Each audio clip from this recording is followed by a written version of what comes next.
Ladies and gentlemen, the man you've all been waiting for, please give a big round of applause for Rick Parfitt. Welcome to Harrods.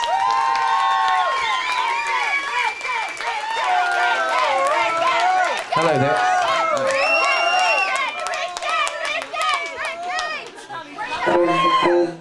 Normally I start like this.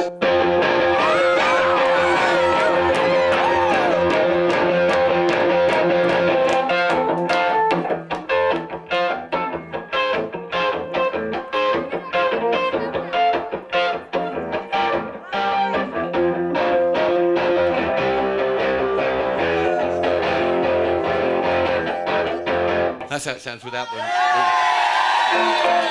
the rest of the band. It's kind of weird to be here on my own because I haven't really done anything like this before. And it's amazing, you know, because with Quo you go on there and you play to X amount of thousands of people. Sometimes not, sometimes a few hundred, but you know. And it's nothing at all really to go out and play to those people because you know what you're doing and you know you're rehearsed up. And when you come to do something like this, I mean, I've been so nervous. I haven't eaten anything today at all because I just can't. I'm going to stuff myself when I get off here. I tell you that. But no, it's great to be part of this as well. I mean, I don't think anybody other than Harrods could do it quite like this. I mean, for those of you that have had a look around, I mean, it's just the most amazing collection of guitars. The only thing I thought was missing in the front window is mine and Francis' tellies. You know, they're not there. But, I mean, I could never have dreamed in a million years. As a kid, I used to sit there, I mean, I used to have posters on my wall, you know, don't get me wrong, of Cliff and everything like that, you know. But, yeah, and Donny Osmond, yeah. And David Cassidy. And Leif Garrett. Yeah, no, who remembers that one? But, you know, you only can dream these things. That, you know, from when I first got a guitar, I felt I knew what I wanted to do. And I was the kid at school who would be sitting there gazing out the window when I was meant to be learning maths and stuff like that, you know. So academically, it just went out the window because I knew what I wanted to do. And I was determined to do it, but I mean, if it hadn't have happened, I don't know what I would be doing now. Probably a bread roundsman or something, because that's what I did very briefly. Just before I joined the band, I used to deliver bread for prices. I was a bread roundsman, yeah. I mean, you know, it's the kind of thing, you know, you never think it's going to happen to you, and I mean, it really is literally a dream come true for me from being a kid and dreaming of becoming a rock star, if you like, and actually achieving it. And it's I still can't sometimes believe it and never take it for granted. And that's why I think Quo is still around, because we look after our fans, we respect our fans. And as they know, I mean, we work very hard for our fans as well. And I think that's the way it will always be. We will, I think, rock till we drop, probably. And the way I'm feeling today, it won't be long. We came here yesterday and just had a little look around and stuff, and wrongly ended up going round to Andrew Bown, our keyboard player. Went round to his house last night, and of course the red wine came out, and feeling a little fragile today. Nothing to worry about. Anyway, back to guitars. There's not really a lot I can show you about a guitar. It's but I started. Have we got a flanger up here, Lloyd, or anything like that? Flanger, nice word, that, isn't it? Flanger. I like messing about with tunings, and I was writing Whatever You Want with Andrew Bown, and we found this D tuning. Because a lot of people think what Quo does is very easy, and they're absolutely right. But what it does take, I mean, you know, it may, if you like, we may make it look simple, but if you don't play it with, you know, from the heart and give it everything you've got, then I think it could probably be a little boring, you know. But it has to be. But anyway, we came up with this intro, which was almost classical. Really.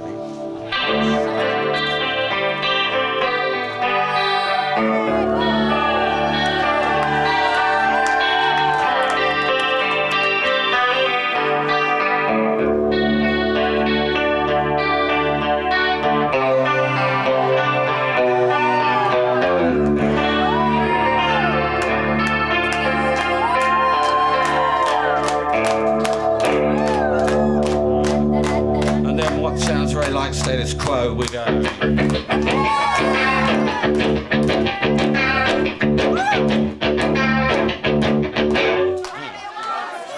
that was that, yeah. And that's the kind of thing, I mean, that you can create by just literally taking the bottom E of the guitar down, take it away from the norm, you know.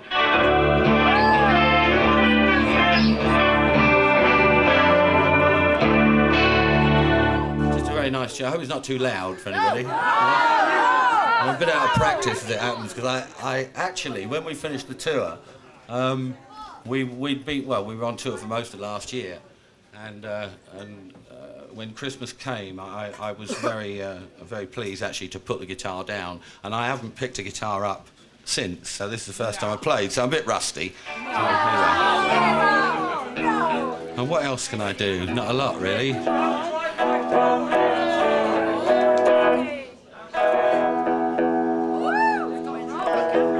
Yeah, and a lot of people think because it goes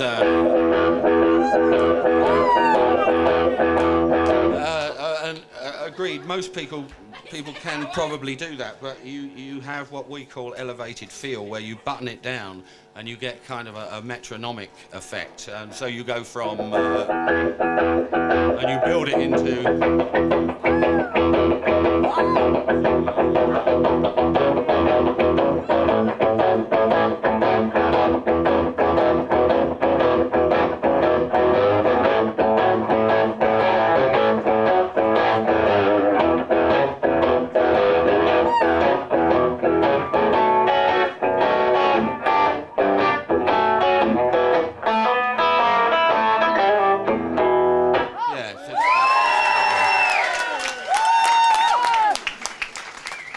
I think it's fair comment to say that, I mean, if you're going to start a band, listen to some of our stuff, and I mean, it is relatively easy to play, when you start out, but to actually perfect it and get it and take it to where we take it takes a lot more effort than I think a lot of people know. Anyway, that's enough of that. And I was sitting in the studio one night. This is many years ago. Oh, it's behind you. When I used to, there he is, lovely Lloyd. Hello, Lloyd. I was sitting in the studio, and as most of you, may or may not know, through the 80s, we kind of went mad doing all kinds of sort of foreign substances and bits and pieces, and drinking far too much, and living the life of a rock star, I guess, at the time, and feeling you could get away with it because you were in a group. You know, you can get away with these things, not knowing the harm that you were doing to yourself. But I remember sitting in a studio one night in Marble Arch, and we were all pretty out of it, and we were having a great recording session and thinking, quite often what happens when you're doing anything like that, like drugs or anything like that. You record something and you go back and it's fantastic, and you go back the next morning and hear it and it's a pile of crap. So, and that's quite often what used to happen. But I did sit there one night, and having discovered this G tuning,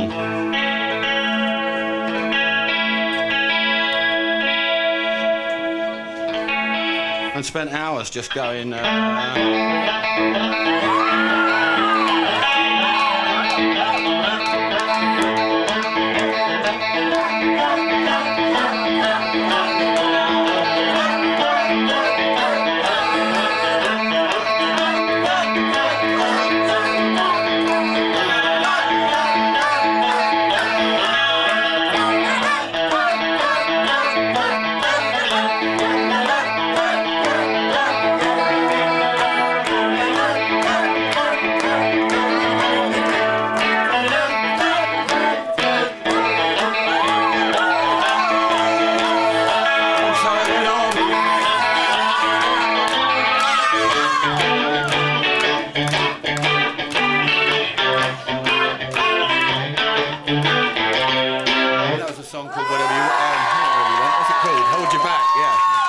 And that's the kind of thing that I really enjoyed experimenting with, was tunings, open tunings. It's lovely for some slow songs as well. If you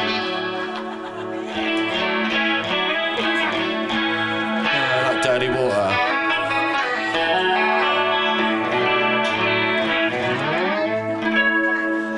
So it's it's called a G tuning. If any of you, the guitarists among you, probably know it. Yeah, it's really melodic. You know what I mean? And I think if you get a bit bogged down with a tune, and you find you can't push it any further, which is quite difficult sometimes to write songs, and just kind of pull them out of the air, you know, which is in fact what we're doing at the moment for a new album, which should be ready by summer, I hope.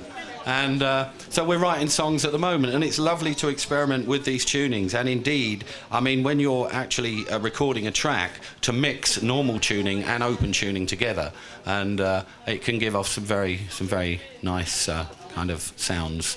So I like to do that. Francis tends to stick to the main. I've got a Francis fan here. Yeah. Are you coming on, Frame? Come on. There he is. Is that him? But yeah, so tunings, yeah. And there's another tuning I use for a song that we do on stage called 4,500 Times, which is it used to be live. It used to be 22 minutes long. And they were the days, believe me. And it's one thing performing a song that is 22 minutes long. It's another thing like getting through it, you know. I mean, so we've cut it down now. It's about, what is it now? It's about 3.5 minutes? Yeah, sign of the times. But it still remains a firm favourite with the fans, yeah. So that's really about it, really. Unless anybody wants to ask any questions or anything like that. Yeah. Any sensible questions now? While you're on the subject of songs, yes. do you write the music or the words first? When it comes to songwriting, I tend to look for a guitar lick first, something that I like, and just generally develop it from there and get the guitar rhythm going first, and then generally fit a melody over it, and the lyrics just really come last, really, I guess. But I always like to get the guitar riff going first, yeah. Sorry. Favourite venue? Oh, favourite venue? Oh, God, what, you mean in this country? I don't know. I mean, what am I going to say here? Am I going to say Cambridge Corn Exchange, you know? I don't know. It's a funny thing because in the early days, I guess, we used to do the Apollos, like the Hammersmith Apollo. We used to play like 9 or 10 nights there, and that was a fabulous. That's a great size gig because you can feel the audience, you can sense the audience. When you get into the bigger arenas, like the 10, 12,000 arenas, I mean, they're great. It looks fabulous and it sounds fabulous from an audience to us. I mean, it looks just great from the stage, but you can't reach all those people. And I mean, when you actually go into a stadium like you do Wembley, and hopefully we'll do the new Wembley Stadium at some stage. I hope so. But the only thing about it is, I mean, you do lose a lot of the people because with Quo, it's a very, as the fans know, I mean, it's quite a personal thing. You know, it's everybody under one roof and doing it. And in a stadium, you can tend to, you know, people are a long way away. And although it's great for the bank account to do stadiums, but you know, yeah. Well, very possibly. I do actually remember that. Yeah. And what a great gig it was at the time, because that's how Quo. That's how we basically got started, by playing the clubs and pubs around London. That's where it all started. What tuning do you use on Down Down? Standard tuning on Down Down. Yeah. It's just got to rock hard. Yeah. What Gibson do you use for 500 times? Don't forget to mention the Facelift, of course. Well, I had a mad day not so long ago, and Mr. Harano, really. it's I put it down to, like, I was putting the tax in my car or something like that, and I thought, well, why can't you stick one of these? Basically, cut a long story short, why can't you stick one of these on a guitar? So we, yeah, good. I wished I'd thought of that. Why don't you make one that looks like your guitar? Well, we're going to, yeah. Thank you. But this, you see, I mean, this is very simple. And the idea is to... Daisy, simmer down, dear, simmer down. Sorry. The idea is that it just literally, I don't know if you, I hope you can all see that, just peels off. No, there's a cameraman in the way. And you give it to fans. And you put it back on its template, and when you want to use it again, basically, I'm not going to be able to do it now, am I? But you just literally get it out and stick it back on. Kind of like that. Look, what do you think? But that's the idea, and when we first presented it to Fender, I don't even think they wanted to come to the meeting because they thought, oh God, what is this going to be, you know? And when we turned round with a guitar totally transformed like this, they nearly fell over.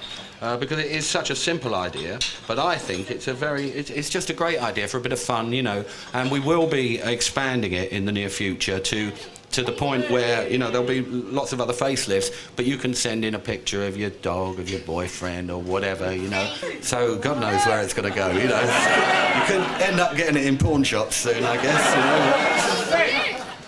The idea, it started as a bit of fun, and it's got a little bit serious now, I guess, you know, and we're looking to market it worldwide, and there's a lot of interest in it. So wish me luck, thanks. Was it a custom? Was it custom-made Gibson? No, it's not a custom. No, I don't know. One of my ex guitar roadies found it for me somewhere, because I had one like it before, and I snapped the neck because it's quite a lot of tension on it, and I tend to hit it quite hard, and it just gave up and snapped, and I was kind of lost without it, as I would be lost without this, because guitars, it's true to say, are like fine wines, you know. I mean, you can pick a new Telecaster up, and it's a lovely guitar and all that, because they're built very well. But to have one, this one I think is about 1959, I think, this guitar, am I right? Yeah? And my main stage Tele, can I have my... This is about 1959, and I couldn't find anything to replace this. I mean, there is no replacement for that. And this one is really, I bought it, I don't know, about 100 years ago, I think, and I think I gave something like £30 for it, and I bought it in Scotland, funnily enough, and it's kind of it's become part of me, this guitar, and I mean, I could not, if I lost this, I don't know, I really don't know what I do, or if it broke. And this guitar is such a strong guitar, because I've had all the fiddly bits taken away here, because I've found with the springs on a normal Telecaster, it can go out of tune and stuff like this. This one, I use heavy gauge strings on here. They're called, affectionately known as tram lines, and you can drop this guitar, you can throw it around, and it will not go out of tune. It is a rock and roll Range Rover, and it's the most fabulous guitar for rhythm, which is what I do. I don't attempt to play lead, and I don't think, I mean, you'd have to be quite a brave man, I think, or woman, to try and play lead on here, because the tension on these strings is very tight. But that's what gives Quo, from a rhythm standpoint anyway, the balls that it has, because of these thick strings on here, and you can hit it as hard as you like, and it will not go out of tune. So, well, why don't you play a bit of Down Down? Anybody want to give it a go? Lloyd, you'll kill me, won't you? Come and have a play, if you're man enough. He's going to make me look silly now, isn't he? Right, what's your name? This is Hank of all names. There you go, Hank. Oh, yeah. Whack it on. Do a bit of Caroline, then, please. Whack it on. Yeah, go on. Yeah. And it's also an industrial plectrum as well. An industrial? Yeah. Well, you plug in another one and join it, right?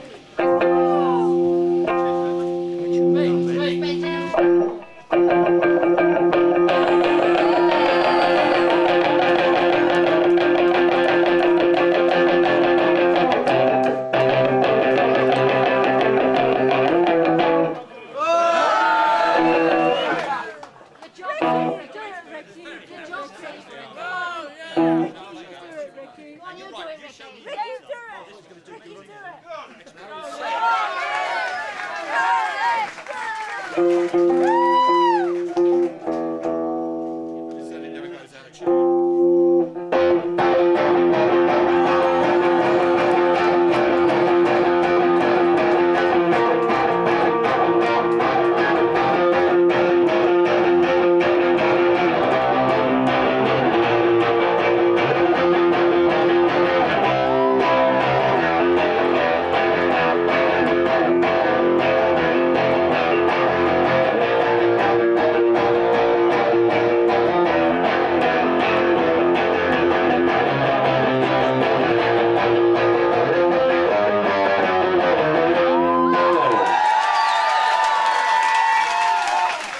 with that, I'll love you and leave you. It's been lovely to see you all, and thanks so much for coming. And we'll see you out on the tour. Okay. God bless. Thank you.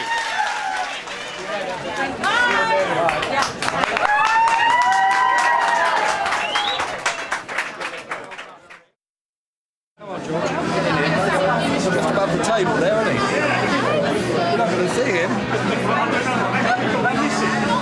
Put the camera up. Why don't you come around this side? I'll tell you what we'll do. Come here. Are you Harry, are you? This is what we'll do. Yeah. That's the one. There we are. Lovely. So you're Harry, are you? And you're Jack? George and Harry. Lovely. There you go, mate. Well done, mate. Enjoy. Thank you. See ya. Good. Thanks a lot. Thank you. Did you do that one? Happy 21st to Bobby? I can't Oh, I do just it. read. I Okay. can only sign it. That's all right. Let's go all the way back to Glyffinville. Oh, lovely. Is it? Yeah, Really? the Dolphins aren't there now. Go to Butlin. Yeah. I grew up half a mile from there. Yeah. So the Dolphins aren't there now. It's all changed. Where all the talent contests were. Absolutely. How long did it take you to go out after Braintree? Oh, God, yeah, I know. It's terrible. Thanks. All the Nice best. one. Cheers. See you. Bye. Well done. Lovely. Thank you. Please enjoy it. Have you had that message about left Hello rugby? there. Thanks. You too. Thank you. Rod Stewart going on there, isn't Yeah. Thanks. But you're really pleased I went like that. Thanks. All right. Hello. Hello there. How are you? Fine. Coming. Thank We you for came buying from the facelift. Woking. What? We've come from Woking. Have you? Are you still near there? No, I'm not really, but I do go down there quite a lot. Oh, yeah. do you? Yeah, I go and retrace my roots quite a lot. Good for you. yeah. And if you ever want to come to school and play at school. At Highlands. Oh, were you at I Harrods? went down Bonsey Lane. Yeah, were you? Yeah. Oh, And you know the it's school on... Heathlands, you mean? Huh? Heathlands, isn't it? It's well, called it used to- Heathlands Oh, now. it used to be Highlands when I went there. Cool. And you know the school on the main road, the old Yeah, one? yeah. I used to go there as well. Well, that's where she is. Oh, well, I never. There you go. Yeah, let's go there. I might send you an All right, email to say come and play at It's a great school. It's a fab school. Thanks a lot. Bye. Hello there, how are you doing? Okay. All the way from Garden White to see you today. Do you have to get a ferry from the Isle of Wight? Ferry, yeah. It's, started off about 3 days ago. So, Well, thanks for coming. pleasure. And thanks Nice for to see buying you. the product. Thank you very much. Hello there. How are you doing? Sorry you've had to queue up for so long. It's one of those things. It's horrible queuing, isn't it? Waiting in. Do you do lessons? Do I what? Do lessons? Well, I don't. But, I mean, it could be arranged. I don't know how we go about that. Together with Rick. Do I do lessons? Are you brothers? Well, the guitar or what? Is it these What two we're going to do together? soon, we're going to make a video. We're going to make a DVD. Is it these two together? Yeah. Of me, guitar. Am I going to be the first one to get it? And how I do it. Right? So, maybe you should get yourself a copy of that, or maybe I can get you a copy of that. Can we, are you his mum? Yeah, give us your address, and when we do the DVD, I'll send him one. Thank you. Thank you very much. All right, if you want to give Mike your address, and I'll send him a DVD. Thanks very much. It won't be for a while. That's right. But don't lose faith, you'll All get right. it. All right. Okay. Hello there. How you doing? Good. I bet you that's your first Status Quo t-shirt, isn't it, that one? Yeah, you've never had one before. And there's your first facelift. Brilliant. Hope you enjoy it. I came from Glasgow just to see you. Fantastic. I love that accent. Just flew down this morning. Couldn't miss it. It was great. It was a great show. Oh, well done. Well, You do it so well. Thank you so much Do for it coming. so well. Oh, it's a pleasure. Thanks for buying the Can we product. get a shot? Yeah. Get a picture of you. My man, he's getting annoyed with me here because I'm not doing it fast enough. Right. That's it. Mine I'm with always wine. still your red wine, no? Now let's get our principles right. Press and hold. No, press and hold. There you go. Okay. That's it. Thank you. Thanks, Rick. Thanks. And then you move. I know it. Never mind. Good.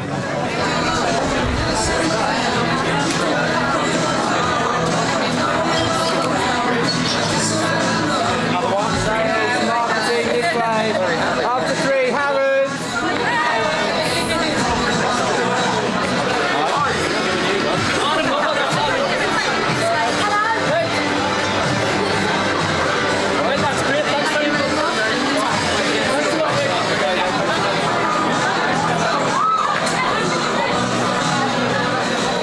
tell us about Rick as a guitarist. What do you reckon? I think he's brilliant. Yeah? Best he's ever been. So what about people that say that poor old Rick can only play 3 chords then?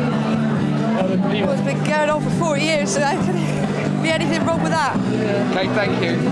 Cheers. Come on, guys. Tell us what you think about Rick as a guitarist. Oh, he rocks. He's the best in the world. So what about all the criticisms, you know, 3-chord wonder stuff? What do you say to people who say that? The way that he knocks out a tune on that guitar, the amount of effort and energy he puts in for a man of his age, it's just awesome. What do you say to all those people then that reckon that Status Quo can't be very good and only play 3 chords then? We've only got to listen to the music, and real musicians would know that there's more than 3 chords in there. Great, thank you very much. Oh, yeah. Right there, go on then, say a few words for us. Tell us about Rick as a guitarist. What do you reckon, Mr. ACDC? Fantastic. I went to see Quo, first gig I ever went to was Quo gig, and since then I've played guitar. I think fantastic. He inspired him to play the guitar. Come on then, roll up. Who's brave enough? Tell us about Rick Parfitt as a guitarist. What do you want to know about Rick Parfitt as a guitarist? Yeah, well, tell us what you think of him as a guitarist. I think he's damned excellent. He's brilliant. No one else plays like him. He's just got that power there all the time. Let's just have them for a moment.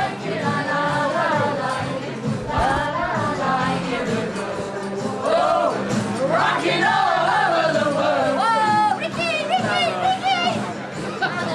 So, ladies. I like it, la la, here we go. Whoa, Wrecking all over the world. Whoa, woo! So tell us about Ricky as a guitarist then. Rick as a guitarist, he's one of the best rhythm guitarists in the world ever. A lot of people say Keith Richards is good, but Rick is far the best. You listen to him and he's just playing 1, 2, 3, 4. He's good. He's like a metronome. He's one of the best. Do you play yourself? I do, yes. So you admire him? Rick is my hero. He's my idol. You know, you can't go wrong with Rick. Oh, he's brilliant. Yeah, he's top. Amazing. Yeah, we're going to see him in December at Wembley. Sorry. Spanking. Yeah. Best. Who's the player here? Both of us. Both of us. All right then, so what do you say to people that go, yeah, what they do is 3 chords, it's easy, any fool could play it? Have they actually got a song that's only got 3 chords in it? I doubt it. No, it's really hard. Very hard. It took me a while to learn one song. Yeah, but absolutely. my dad taught me, so it's all right. Yeah, good stuff, eh, babe? No, they're the best. Fantastic. Yeah, if you can't do better, don't knock them. Yeah. Thank you all for right? your time. Yeah. We've got a Status Quo fan here, have we? Yeah. So tell us about Rick. What do you think of Rick then? He's very good. Is he? Do you learn to play guitar? No, not yet. Would you like to? And who would be your hero? Who would you try and copy? Ricky. Okay, thanks, hon. Hello. Hello. You going to talk to us then? Yeah. Yeah, what do you want to know? Tell us what you think about Rick Parfitt. Doesn't the t-shirt say it all? Yeah, how long have you got? How many years have you got? I waited 25 years to meet him, and I met him at Cambridge last year, and he gave me that, so That's what I'm after. So I had it set in silver, so